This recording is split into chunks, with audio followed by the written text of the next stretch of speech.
Have you ever started a switching maneuver and then gotten back to where you started without having accomplished a thing? Well, Brian Elchlip was fooling around with his brand new Alco T6 locomotive that he recently kit bashed from a brass shell and some sort of an Atlas mechanism, I believe it was. It's a beautiful running thing. Look at that weathering on that diesel. So this is Burr Stewart, and welcome to part 99 of my continuing series of operations videos. And who knows what we'll do for episode 100, but that's for a different day. Today is just focusing on the craftsmanship and artistry of Brian Elchlip.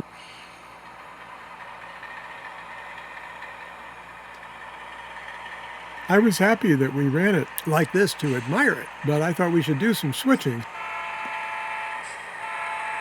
So Brian took it around on my HO scale layout and did some switching. And so we get to just relax and enjoy this locomotive a little bit today, as well as some semi-foolish switching maneuvers.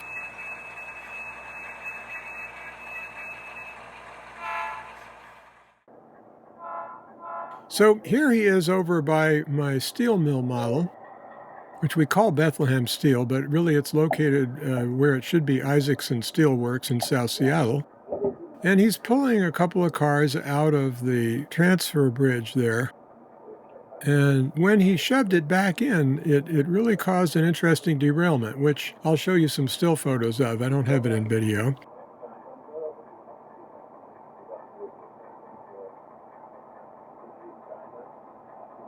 But here he's pulling out of the steel mill complex and across the bridge. It goes over the aisle with a load of propellers, which was built by my neighbor, Bob Wickham, because he models radio-controlled boats. And so he had a lot of propellers sitting around. He said, yeah, we could make a flat car load out of some of those. You may have admired this load in some previous videos, but Brian was fooling around with it today because that's what was in the steel mill.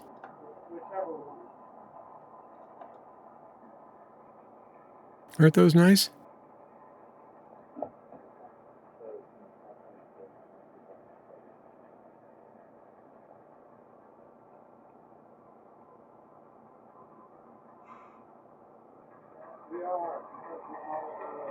There you get to admire those propellers some more. I can't remember where that black open-ended, drop-ended gondola, I think that came from a swap meet, and I've been trying to figure out where I'm going to get the end doors for it.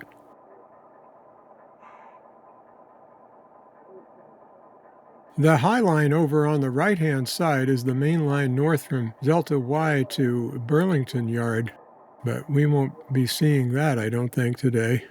And also, we had a little bit of trouble with the lift bridge derailing. But that's not Brian's fault. That's the layout owner's fault. See, he's fussing with it there with his finger.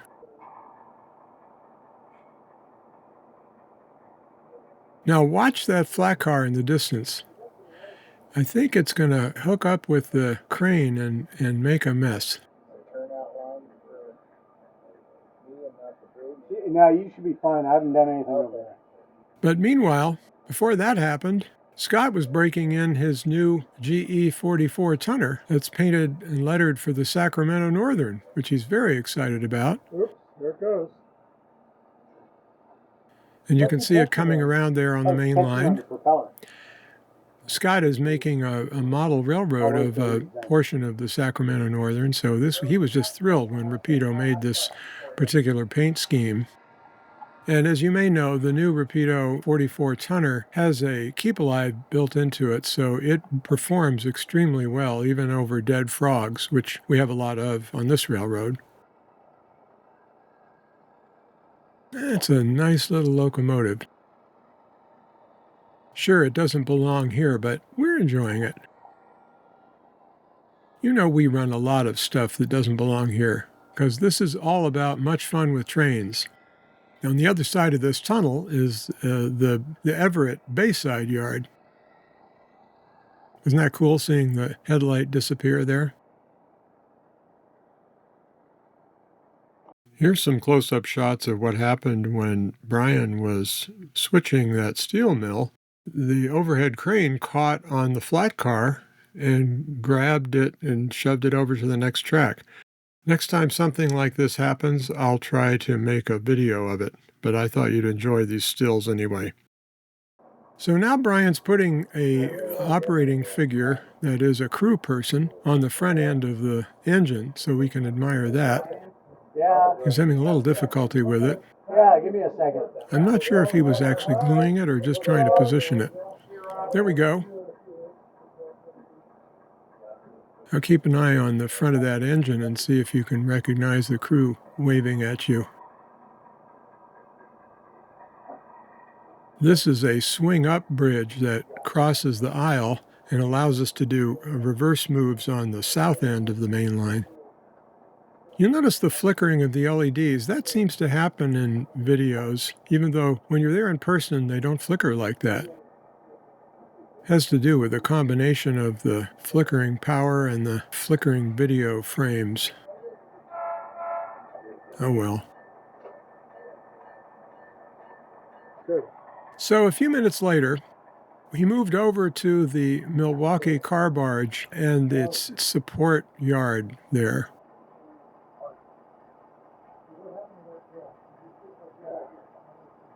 And he realized that if he was going to drill the car barge, which is off to the right, he would need to have an idler car, which is that long Milwaukee flat car on the left. So he went to pick it up. And the best part about that is we got at least the opportunity for one bang in this video. And you get to see how beautifully smooth this engine runs. Oops, changed his mind. Now, who knows why he did that? Oh, he had to adjust the crew person on the front. Yeah, there's many different types of perfectionism, but we won't make a list of them right now. I'm sure you're afflicted by at least one of them. As you know from my videos, I really don't like having ballast grains on the side of the rail after I ballast track. All right, wait for it. Bang! Oh, smoothly done. With any luck, it actually coupled up and we won't have to fuss with it.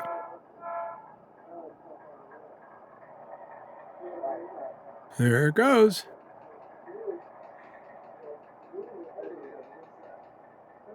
That's a nice looking idler car.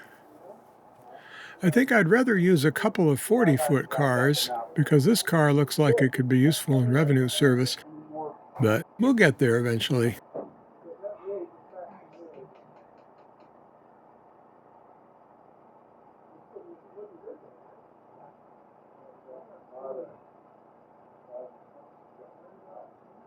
Now, I would have thought that Brian was going to drill the car float, but if you look back there, you can see there were a lot of obstacles. There were cars parked on the track that he would have needed to drill the car float on.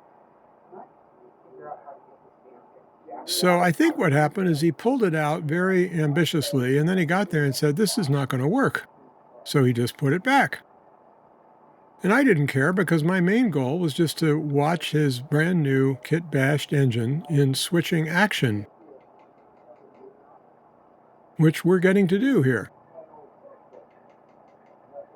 The same guy that built that flat car with the 2 propeller loads a few minutes ago also did a nice job rebuilding this Walther's tugboat for a steam tug, which is what the Milwaukee's tugboat was. Well, now that we've enjoyed Brian's switch engine, I thought the least we could do was enjoy his mainline locomotive that he did recently, and that's a fantasy scheme of the BCR Alco C425. And as you know, that means 4 axles and 2,500 horsepower. Cool. Well, now that I've explained it, let's look at it again.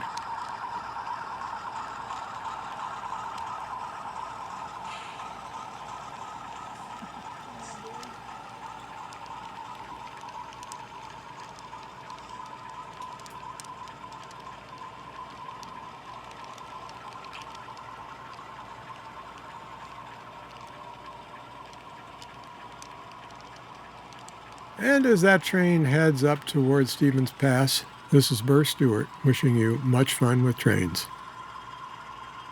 And there's some stock waiting to be picked up by the standard gauge stock cars. That'll be for a future video, that's for sure. He had a little bit of a solo career too. Right. A songwriter Hall of Fame guy.